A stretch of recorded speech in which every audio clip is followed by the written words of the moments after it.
Trust is a quiet architecture, built slowly over time, beam by beam, stone by stone.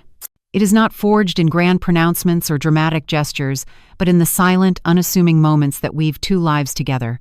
It is found in the shared glance across a crowded room, the comfortable silence of a late-night drive, the implicit understanding that even when the world is loud and chaotic, there is one person who represents sanctuary.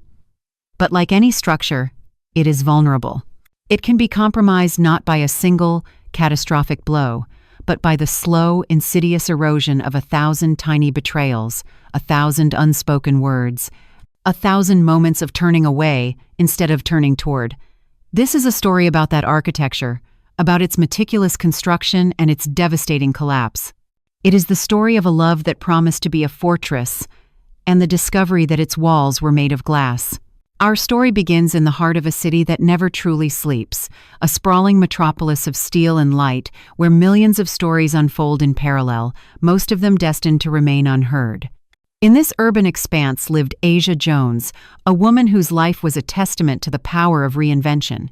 Asia was a force of nature, a manager and promoter of artistic talent, a builder of dreams for others. Her days were a whirlwind of phone calls, meetings, and late nights in dimly lit clubs, searching for that one spark of raw talent, that one voice that could cut through the noise.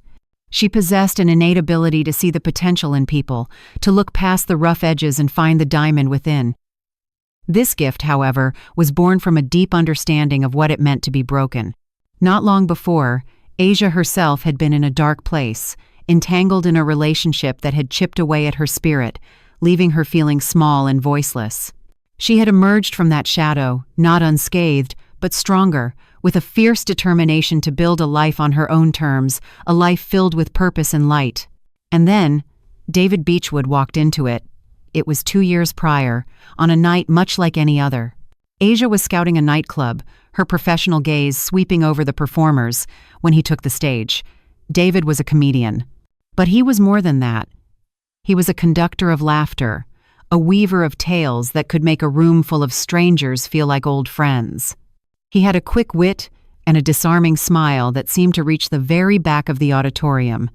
He was funny, yes, but it was the vulnerability beneath the humor that captured Asia's attention. She saw a glimmer of that same need for connection that she understood so well. They talked after his set, and the connection was immediate. He made her laugh, a deep, genuine laugh that had been absent from her life for too long. He listened. He saw her not just as a promoter, but as a person. David became the man who helped lead her out of the darkness. He was gentle where her past had been harsh. He was present where she had known only absence. He filled her world with a joy she had forgotten was possible. Within a year, they were living together, building that quiet architecture of trust, moment by moment. Their home was filled with music, with laughter, with the easy rhythm of two people who had found their counterpart. He was her rock, her confidant, her biggest fan, and she in turn was his. But structures, even those built with the best intentions, can develop fractures. The change was subtle at first, almost imperceptible. It was a shift in the atmosphere, a quiet cooling of the warmth that had once defined their space. The laughter that once echoed through their apartment became less frequent. The long conversations that stretched into the early morning hours were replaced by the glow of a phone screen. David, the man who had pulled her into the light, began to seem distant, remote, a figure receding into a private world she was no longer invited to enter.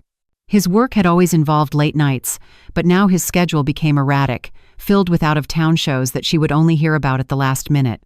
The details were always vague, the explanations just a little too smooth.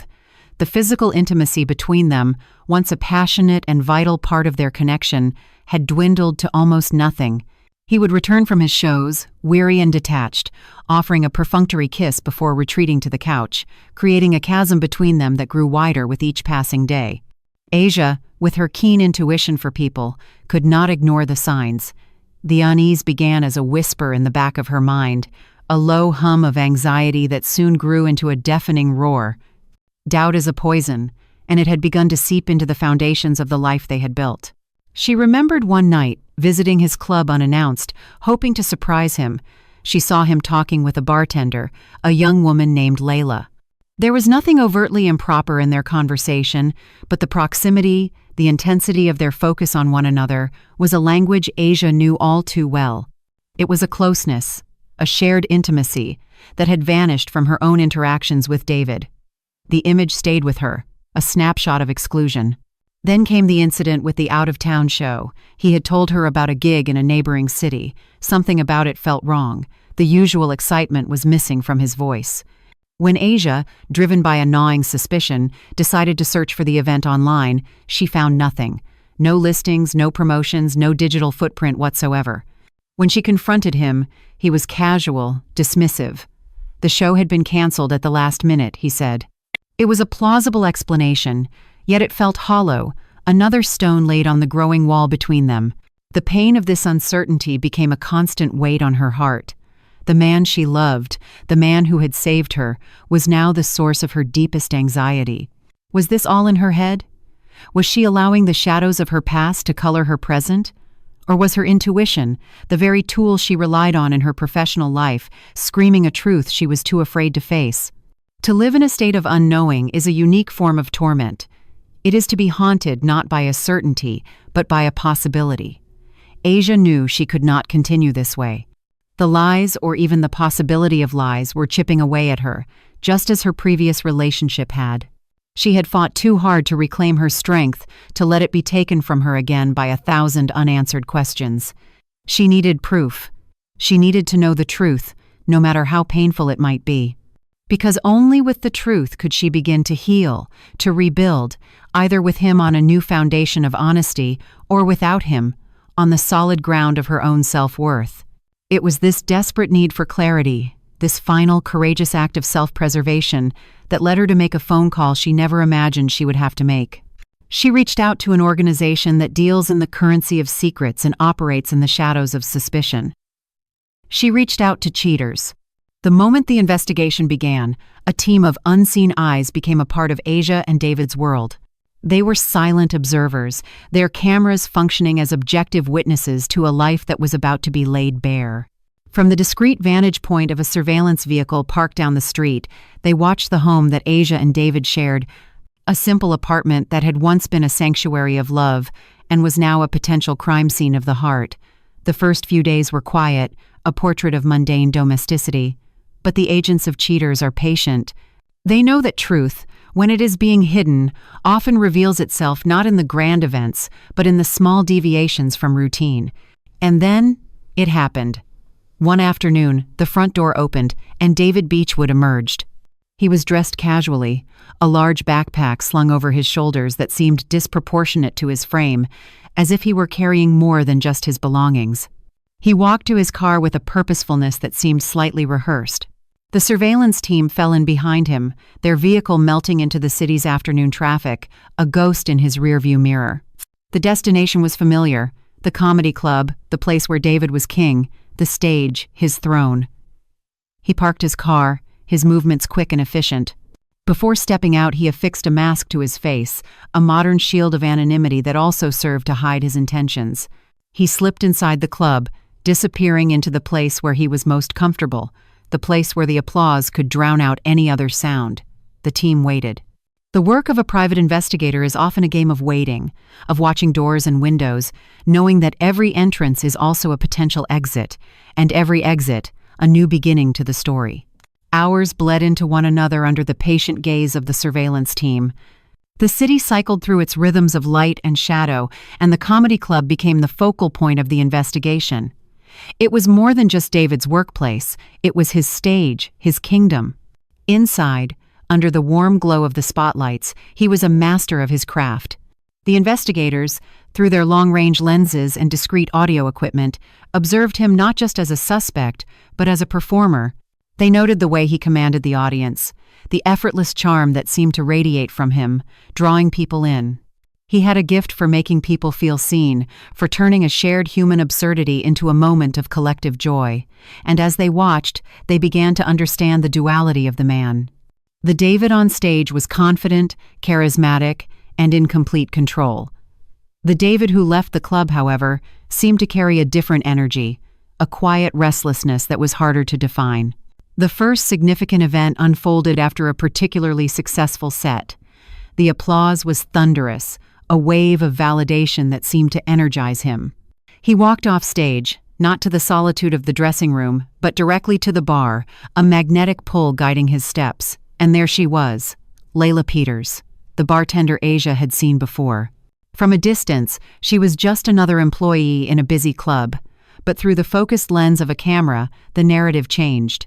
There was an unspoken familiarity between them, an easy comfort that transcended a typical customer-bartender dynamic. As he approached, her professional smile softened into something more personal, more intimate. They leaned in close, their conversation lost to the ambient noise of the club, but their body language spoke volumes. It was a private bubble in a public space. After some time, David prepared to leave. Layla walked him to the door, a gesture that seemed both friendly and proprietary. As they stepped outside into the cool night air, away from the prying eyes of the patrons, the performance of professionalism dropped entirely.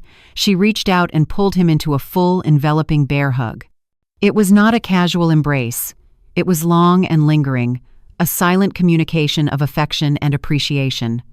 He reciprocated, his arms wrapping around her, his head resting for a moment on her shoulder. To an outside observer, it could have been a heartfelt goodbye between two close friends. But to the trained eyes of the investigators, and to the aching heart of Asia who would one day see this footage, it was a crack in the foundation. It was the first piece of tangible evidence that the closeness Asia had witnessed before was not a figment of her imagination.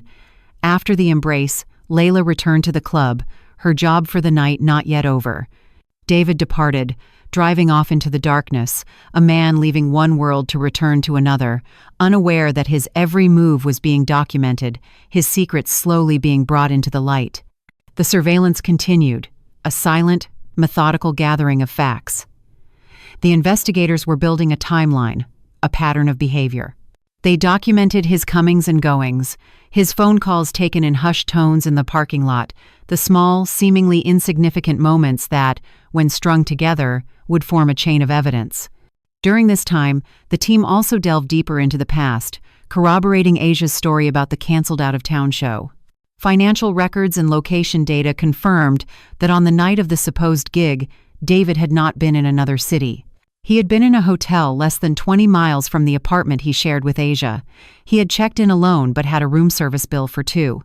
The receipt was a cold, impersonal piece of paper, yet it told a story of profound betrayal. It was a secret dinner, a hidden night, a block of time completely erased from the official narrative of his life with Asia. The next crucial piece of the puzzle fell into place a few nights later.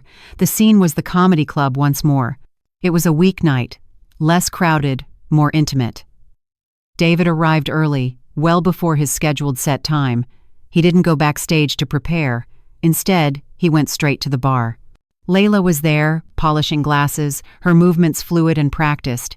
He slid onto a bar stool, and the world seemed to shrink to just the two of them. They talked for nearly an hour, their heads close together, sharing smiles and quiet laughter. There was a tenderness in their interaction, a palpable chemistry that the camera captured in unflinching detail.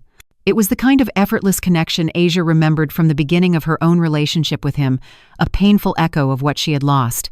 After his performance that night, a performance the investigators noted was particularly sharp and energetic, he returned not to the applause of the crowd, but directly to Layla. She greeted him with a congratulatory squeeze of his arm, a touch that lingered just a moment too long. It was a gesture of ownership, a silent claim. Then, together, they moved away from the bar and adjourned to the outdoor patio. The investigators repositioned, capturing the scene from a new angle. On the patio, under the soft glow of string lights, they put on one last show. They were playful, almost giddy, like two people in the first flush of a new romance. He whispered something in her ear that made her laugh and playfully push him away. It was a scene of unguarded affection, a glimpse into the world they had built for themselves, a world that existed in the stolen moments and hidden corners of David's life. When the time came to part, it was not with a hug in the open, but with a quick, furtive kiss in the shadow of the doorway. It was brief, but it was undeniable. The line had been crossed. Friendship had become something more. The investigators had what they needed to confirm infidelity.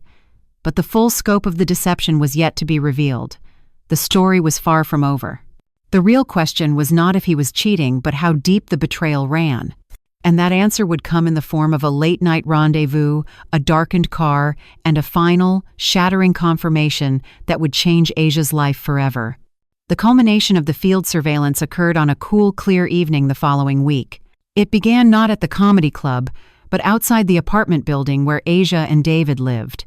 The surveillance team was in place, their presence in the quiet suburban street as unobtrusive as a shadow. They didn't have to wait long. A different vehicle than usual pulled up to the curb, a modest sedan that the agents immediately identified after running the plates. It belonged to Layla Peters. She was here, at his home. Or rather, at the home he shared with Asia. The audacity of the act was not lost on the seasoned investigators. This was a significant escalation, a blurring of the carefully separated worlds David had constructed. He emerged from the apartment building a few minutes later, looking left and right before quickly getting into the passenger seat of Layla's car. There was no hesitation. This was clearly a prearranged meeting. The car pulled away from the curb, and the surveillance team followed at a safe distance, a silent procession through the illuminated streets of the city. Their first stop was the comedy club. This time, they entered together, not as performer and bartender, but as a couple.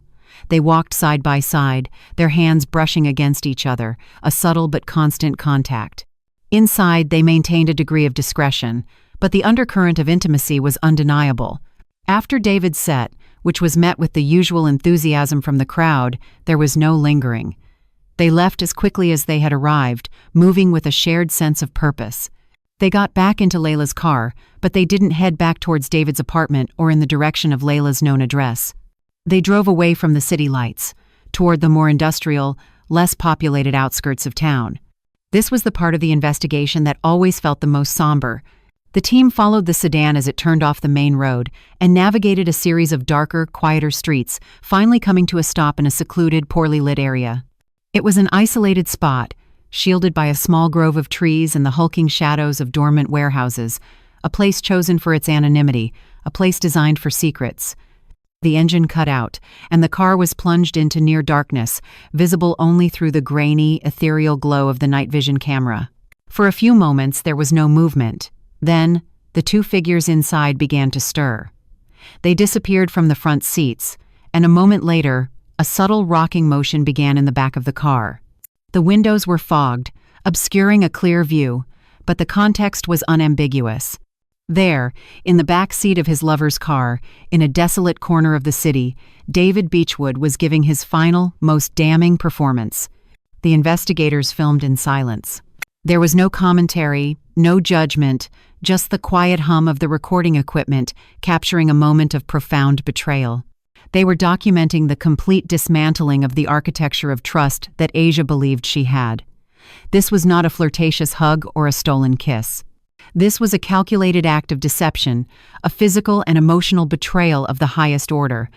After some time, the movement in the car ceased. The interior light flashed on briefly as the two figures re-emerged from the back seat, their silhouettes disheveled. They sat in the front seats for a few more minutes, a quiet postscript to their hidden encounter. Then, the engine started, the headlights cut through the darkness, and Layla's car pulled away, leaving the secluded spot to its silence once more. The team followed them on their final journey of the night.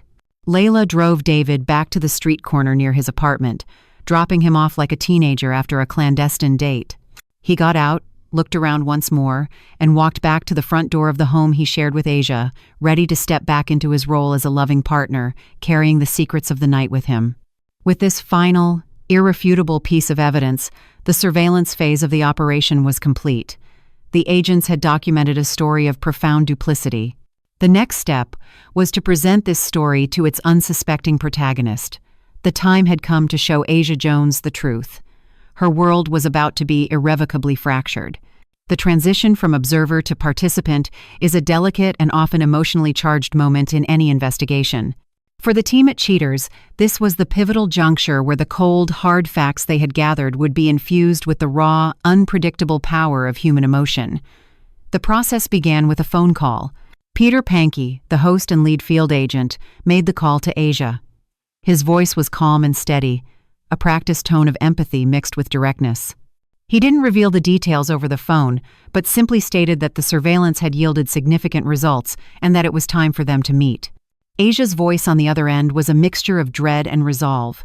She had been living in a purgatory of suspicion for weeks, and while the thought of confirmation was terrifying, the state of not knowing was no longer sustainable. She agreed to meet, her voice a quiet testament to her courage. They met in a discreet mobile command unit, a vehicle equipped with monitors and playback equipment, parked in a neutral location. The interior was professional and impersonal, a stark contrast to the deeply personal story that was about to unfold. Asia entered, her face a mask of anxious composure. She sat down opposite Peter, her hands clasped tightly in her lap. Peter began gently, explaining the process, preparing her for what she was about to see. He made it clear that her suspicions were not unfounded, that his team had in fact documented a pattern of behavior that confirmed her fears. There was no judgment in his voice, only a quiet confirmation that she was not crazy, that what her intuition had been telling her was real. He then turned to the primary monitor and pressed play. The first images that filled the screen were of David leaving their apartment, the large backpack slung over his shoulder. Asia's reaction was immediate and visceral, a small, sharp intake of breath. She recognized the man she loved, but viewed through the detached eye of a surveillance camera, he already seemed like a stranger. The footage continued, showing his arrival at the comedy club. Then came the first encounter with Layla, the adoring fan, the bartender. Asia watched the hug outside the club, her expression hardening. "Touchy-feely, are we?" she murmured, her voice laced with a sarcasm that barely concealed the hurt beneath. Peter paused the video, allowing her a moment to process. He asked if she recognized the woman. Even with the mask on, Asia could sense a familiarity in her build, her mannerisms. She shook her head, not yet making the connection. Peter fast-forwarded to the next piece of evidence, the second night at the club. This time, Layla's face was clearer as she worked behind the bar. The long, intimate conversation, the shared laughter, the tender squeeze of his arm. Asia's eyes narrowed. "Same body," she said, her voice low and dangerous. "Body odi? Okay." The pieces were clicking into place. This was the bartender she had seen him with that night, the one whose closeness had first planted the seed of doubt in her mind. Peter then played a clip of a phone conversation they had intercepted. It was a call between David and Asia, one she remembered well. He had told her he was getting a ride with a buddy, that he didn't need her to pick him up. The video footage playing simultaneously, however, showed a different story. As he was on the phone with her, telling her this lie, Layla was walking around the bar to meet him, her expression one of eager anticipation. The casual cruelty of the deception hit Asia like a physical blow. He had lied to her face, so effortlessly, so calmly. The evidence continued to mount, each clip a new layer of betrayal. The footage of David and Layla walking hand in hand into the club, Asia's commentary became sharper, more bitter. "So all these people, they work in this bar. They know me. They know us." The sense of public humiliation began to set in. This wasn't just a private affair, it was a secret being kept by a community she had been a part of. And then, Peter presented the final, most devastating piece of footage. The drive to the isolated area, the darkened car, the subtle, rhythmic rocking that told a story no one needed to see up close to understand. For a long moment, Asia was silent, her eyes fixed on the screen, her face unreadable. Then, the silence broke. "Are you kidding me?" The exclamation was not a question, but a raw cry of pain and fury. "So this is why this son of a bitch comes home and wants to get on the couch?" The last vestiges of hope, the tiny part of her that had wished this was all a misunderstanding, were utterly annihilated. The pain was real, but it was quickly being consumed by a white-hot rage. She turned to Peter, her eyes blazing. "Okay, you know what? I'm not even tripping. Where is he at?" The question was not one of despair, but of confrontation. Her grief had been transmuted into a powerful, galvanizing anger. She was no longer a victim waiting for a verdict. She was a woman ready to demand an accounting. Peter, ever the orchestrator of these dramatic encounters, had anticipated this moment. He knew that showing her the evidence was only the first act. The second was giving her the opportunity to confront her betrayers directly. He looked at her, his expression serious. "I got something even better for you," he said. "They're right here." He gestured outside the vehicle. He had arranged for the final scene of this drama to play out in real time. David and Layla were, at that very moment, in a nearby motel, not more than 100 yards from where they Saturday. Asia's reaction was instantaneous.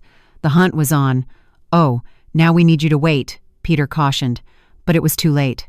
Asia was already moving, a storm of righteous fury about to be unleashed. "Well, you said the wrong thing when you said we were here," she declared. "Oh, we here." The walk from the mobile command unit to the motel felt both like an eternity and an instant. The night air was cool, but Asia felt a fire burning within her. The cheaters' camera crew moved with them, a silent entourage documenting the march to the battlefield. Peter was by her side, a calming presence amidst the brewing storm, but he knew that his role was now secondary. This was Asia's moment. They rounded the corner of the motel building, and there they were.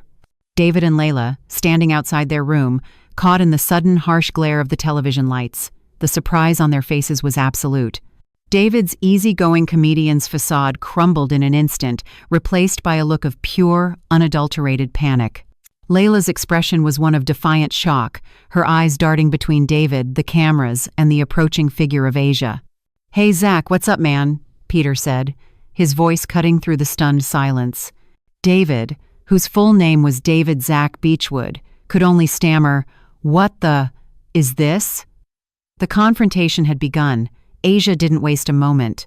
She stepped forward, her gaze locked on David, but her first words were for Layla.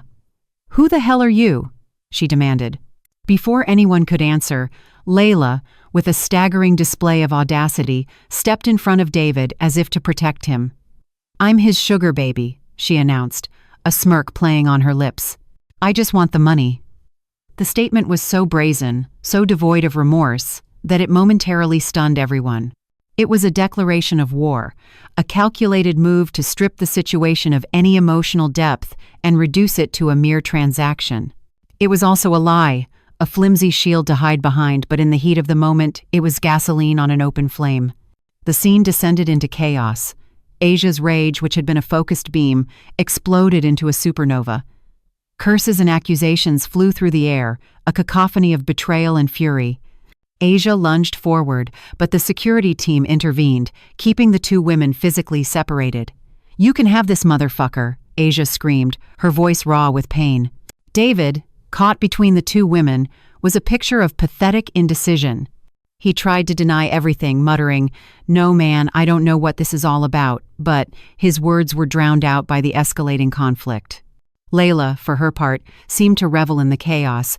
She taunted Asia, her words dripping with condescension. "Get out your feelings. You might want to do it just like me." It was a cruel and effective tactic, designed to inflict maximum emotional damage. Peter Panke moved through the maelstrom, attempting to bring some semblance of order, but his true role was to probe, to push the actors in this real-life drama to reveal their true selves. He turned to David, the comedian, the man who made his living with words, and posed a challenge. "Two girls walk into a bar," he began, setting up a classic joke structure. "They both dating the same man. Finish the punchline." The question hung in the air, a spotlight on David's complete inability to control the narrative he had created. He had no punchline, he had no clever retort. He could only say, "Man, get off, man. I don't got time for all that." The comedian was speechless, his wit utterly failing him in the face of the raw, unscripted reality of his own making. The confrontation was far from over. The initial shock had given way to a messy, complicated battle of wills, with accusations flying, loyalties shifting, and the lives of three people unraveling under the relentless gaze of the cameras.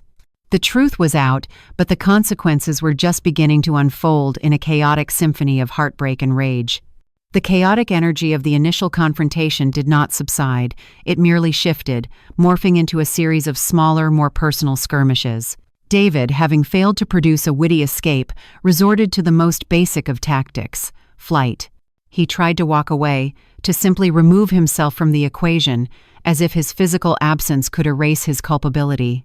But the cameras, and Peter Panke, followed him. "Yo, Zach, don't leave us like this," Peter called out, a director refusing to let his lead actor walk off the set. Don't leave us in the dark. David's response was a mumbled deflection. It's none of your business, man. But it was, of course, entirely their business now. Asia had made it their business when his lies had pushed her to the brink. She called us, Peter reminded him, his voice firm. You know what's going on. While Peter pursued David for answers, the conflict between Asia and Layla continued to simmer. Layla maintained her defiant mercenary posture, a suit of armor she wore to deflect any hint of emotional responsibility. I don't want him. It's just the money, she repeated, the phrase becoming a mantra of detachment. But Asia, even in her rage, saw through the facade. She saw the insecurity, the need for validation that was driving Layla's taunts. The confrontation became a bitter exchange, not just about a man, but about self-worth. Layla attempted to position herself as the smarter, more pragmatic woman, the one who was getting paid while Asia was getting played. She even offered a piece of mock advice, her voice dripping with condescension. Let me teach you how to keep your man. The insult was profound, striking at the very heart of Asia's pain. But Asia's response was swift and sharp. I don't want him 'cause he ain't one, she shot back, reclaiming her power by rejecting the very prize they were supposedly fighting over. She then delivered a devastating verbal blow, turning Layla's own logic against her. If he got you doing it in your car, he ain't no real man. The barb hit its mark, momentarily silencing Layla. It exposed the sordid, undignified reality of their affair, stripping it of any glamour Layla had tried to project. Meanwhile, David's attempts to flee were becoming more desperate. He tried to get into Layla's car, to make a physical escape, but the camera crew and the unfolding drama blocked his path. He was a caged animal, pacing and cornered, his composure completely gone. He lashed out at the cameras, demanding they get out of his face, a futile plea for the privacy he himself had so thoroughly violated. Peter continued to press him, not with aggression, but with simple, pointed questions that laid the situation bare. What'd she do to deserve this man? Your lady? The one you live with? The one where your stuff is at? The questions were a reminder of the life, the home, the partner he was throwing away. David had no answer. He could only repeat his hollow refrain, "It's none of your business." He was a man drowning in the consequences of his own actions, unable to find a single piece of driftwood to cling to. The dynamic took another turn when Layla, realizing David was a lost cause, began to turn on him. The united front they had presented, however fractured, completely disintegrated. As David fumbled for an explanation, she looked at him with a mixture of pity and disgust. "You're going back to your trash," she said to him, her voice cold and final. She then turned to Asia, and for the first time, a flicker of something other than animosity passed between the two women. It was not solidarity, but a shared, unspoken acknowledgement of the pathetic figure the man between them had become. Layla's final words to David were a summary of their entire affair. After tonight, we're done. The sugar baby facade had cracked, revealing a woman who, like Asia, had been let down. She had perhaps entered the arrangement with eyes wide open, but the public humiliation and David's spineless performance were a price she was no longer willing to pay. This rejection seemed to be the final straw for David. With both women now united in their disdain for him, his world had completely collapsed. He finally managed to get to Layla's car, but she was already walking away, leaving him to face the music alone. He stood there for a moment, utterly defeated, a comedian with no audience and no jokes left to tell. The confrontation, which had begun as a three-person drama, was now a solo performance of despair.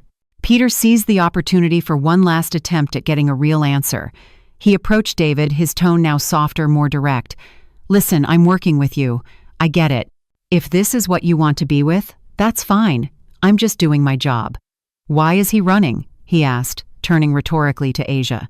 As David finally made his escape, disappearing into the motel room alone to lick his wounds, the focus shifted back to Asia. The adrenaline of the confrontation began to fade, leaving in its wake the cold, hard reality of her situation. The man she loved, the man she had built a life with, was a fraud. The home she had created was a lie. The future she had envisioned was gone. The rage that had fueled her was now giving way to a profound and aching sadness. The camera, which had been a tool of empowerment just moments before, now felt intrusive as it captured the tears welling in her eyes. The fight was over. The battle had been won, in the sense that the truth was now known, but the victory felt hollow, a painful confirmation of a devastating loss. The cheaters' crew began to pack up their equipment. The bright lights were turned off one by one, returning the motel parking lot to its natural state of shadowy anonymity. Peter approached Asia one last time, no longer as a host or an instigator, but as a person. He spoke to her quietly, offering words of support. He reminded her of her strength, the same strength that had led her to seek the truth in the first place. He told her that this painful night was not an ending, but a necessary, brutal beginning. A beginning of a life, free from lies, free from the constant, corrosive anxiety of doubt. Asia listened, nodding through her tears. The fight had drained her, but as she looked around at the now quiet scene, a flicker of her old resolve returned. She had faced the monster, and she had survived. She had lost a relationship, but in doing so, she had reclaimed a vital part of herself, her peace of mind. The locks on her apartment door were already changed. That had been taken care of before she even arrived for the confrontation. It was a small, practical act, but it was a powerful symbol. The door to that chapter of her life was now closed and locked. She had the key to her own future once again, and she was the only one who would decide who was allowed to enter. The long night was finally over. The path ahead was uncertain, but for the first time in a long time, it was hers and hers alone to forge. The aftermath of a storm is a landscape of profound quiet. The wind ceases, the thunder fades into a distant memory, and all that remains is the stillness, the scent of rain-soaked earth, and the stark evidence of what has been irrevocably altered. For Asia Jones, the chaotic confrontation in the motel parking lot was her personal hurricane. As she drove away from that scene, leaving behind the wreckage of her relationship, a heavy silence filled her car. It was the silence of finality, the quiet that comes after the last word has been screamed and the last tear has been shed. The journey home was a journey through a world that looked the same but felt entirely different. The familiar city lights seemed sharper, colder. The buildings that had once formed the backdrop of her life with David now stood as silent monuments to a past that was no longer real. Every street corner held a memory, every landmark a ghost. This was the painful calculus of betrayal. It does not just destroy the future. It retroactively poisons the past, turning moments of perceived happiness into scenes from a carefully staged play. In the days that followed, Asia moved through her life with a sense of deliberate purpose. The rage and the grief were still there, powerful currents beneath a calm surface, but she refused to let them drown her. She had already survived one dark period in her life. She would survive this one too. The apartment, once a shared sanctuary, now felt vast and empty. His absence was a physical presence, a void in the space where his laughter used to be. She methodically packed his belongings into boxes, each item a small artifact of their shared history. The worn t-shirt he always slept in, the collection of comedy DVDs, the ridiculous green mohawk wig he wore as a joke. Each object was a small death, a final goodbye to a piece of the man she thought she knew. She did not do this with malice, but with a kind of surgical precision, a necessary amputation to save the rest of her soul. She was not erasing him, but rather, she was reclaiming her space, both physically and emotionally. During this period of quiet reflection, the producers of Cheaters reached out to her once more, as they often do, to create a scorecard, a final chapter to the story they had documented. It is a feature of the program designed to provide closure, not just for the audience, but for the participants themselves. The first update came from an unexpected source, a former companion of another man featured on the show, a woman named Megan, who shared her side of a similar story. Her testimony, though unrelated to Asia's case, served as a poignant reminder of the complex web of human fallibility. Megan spoke of the terror and confusion of being caught in the glare of the cameras, of the shame and the fear. But she also spoke of a strange kind of liberation, of how the forced confrontation, as terrifying as it was, ultimately led to a kind of truth. Her story was a parallel narrative, a whisper from another world that echoed the themes of Asia's own experience, the pain of deception, the chaos of discovery, and the difficult, uncertain path toward a new beginning. It was a reminder that her story, while intensely personal, was also universally human. Then came the updates on the central figures of her own drama. David Beechwood, the comedian who had lost his audience, had admitted to what the show called his deplorable deeds. His statement, relayed through the producers, was a masterclass in self-serving justification. He spoke of Asia's anger issues, painting himself as a victim who had sought solace in the arms of another woman. There was no apology, no real acknowledgement of the pain he had caused, only a transparent attempt to reframe the narrative, to cast himself not as the villain, but as a man who had simply been driven to stray. It was the final, pathetic punchline from a man who had built his life on avoiding the truth. He expressed a hope to continue his trend with Miss Peters, a hollow wish for a relationship born from deceit, to somehow blossom into something real. Layla Peters, the self-proclaimed sugar baby, also provided a statement. Her words were laced with the same defiant bravado she had displayed during the confrontation, but there was a new undercurrent of fear. After seeing Asia in action, her statement read, "I thought he was joking. She's scarier than David ever made her out to be." It was a telling admission. The fierce, righteous anger that Asia had unleashed had shattered Layla's cool facade. The woman she had taunted and dismissed had proven to be a force to be reckoned with, and Layla's statement was a tacit acknowledgement that she had underestimated the woman whose life she had so casually disrupted. There was no remorse for her actions, only a selfish fear for her own well-being. Her part in the story concluded not with a lesson learned, but with a shallow observation about the consequences of provoking a sleeping lion. Finally, there was the update on Asia herself.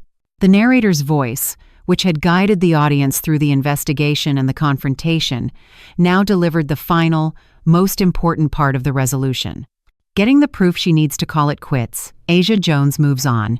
It was a simple sentence, but it contained a universe of strength and resilience. The update continued, sharing that Asia had decided on a clean slate, that she had kicked David out and was already looking for a new place to live. Her own words, a powerful quote, were shared. "A knife in your back will push you to the limits." This was the core of her story. She had been pushed, not to the point of breaking, but to the point of profound and necessary change. The betrayal had not destroyed her, it had propelled her forward. The closing moments of the program were a return to the show's signature style, a slightly cynical, almost musical farewell to the drama that had unfolded. But for Asia, the story did not end when the credits rolled. Her real life, the untelevised, unscripted reality of her future, was just beginning. The process of healing was not linear. There were days when the anger returned, hot and fresh. There were nights when the sadness was a heavy blanket, suffocating her in memories. But with each passing day, the grip of the past loosened. She poured her energy back into her work, her passion for discovering and nurturing talent becoming her own form of therapy. She had always been a builder of dreams for others, and now she was applying that same skill to the architecture of her own life. She was rebuilding, stone by stone, beam by beam, not the fragile structure of trust in another person, but the unshakable foundation of faith in herself. She learned that forgiveness is a complex and deeply personal journey. She might never forgive David for the lies, for the betrayal, for the casual cruelty with which he had treated her love, but she was learning to forgive herself. To forgive herself for missing the signs, for trusting too easily, for believing in a man who was not worthy of her belief. She came to understand that his betrayal was a reflection of his own character, his own weakness, his own emptiness. It was not, and had never been, a measure of her worth. Her value was not something that could be given or taken away by a man. It was inherent, it was constant, and it was hers alone to define. The city, which had once seemed like a landscape of painful memories, slowly began to transform again. New memories were being made, memories that belonged only to her. A solo walk in the park on a crisp autumn day, the joy of discovering a new musical artist in a crowded club, the simple pleasure of a quiet evening in her new apartment, a space that was entirely her own. The silence that had once felt like an emptiness now felt like peace. The solitude that had once felt like loneliness now felt like freedom. Asia Jones had walked through fire, and she had emerged not burned, but forged. The knife in her back had indeed pushed her to her limits, but in doing so, it had revealed a strength she never knew she possessed. Her story, which began as a quiet tragedy of a broken heart, had become a powerful anthem of resilience, a testament to the enduring power of a woman who, when faced with the collapse of her world, chose not to crumble with it, but to build a new one, stronger and more beautiful, from the ruins.